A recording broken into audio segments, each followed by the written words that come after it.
Hero Vijay Devarakonda చిక్కుల్లో పడ్డాడు.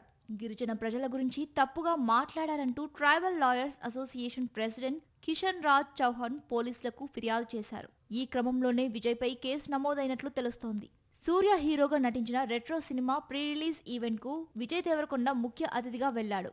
అతను మాట్లాడుతూ ఏప్రిల్ 22న జమ్మూ కాశ్మీర్లోని పహల్గాంలో జరిగిన ఉగ్రదాడిపై తీవ్ర ఆగ్రహం వ్యక్తం చేశాడు. కశ్మీర్ ఇండియాది, కాశ్మీరీలు మనవాళ్లే. 2 ఏళ్ల క్రితం ఖుషీ సినిమా షూటింగ్ అక్కడే జరిపాం. అక్కడ చాలా మంచి జ్ఞాపకాలున్నాయి. పాకిస్తాన్ వాళ్ళు అక్కడి ప్రజలనే చూసుకోలేరు, అలాంటిది ఇక్కడేం చేయాలని చూస్తున్నారో అని మండిపడ్డాడు.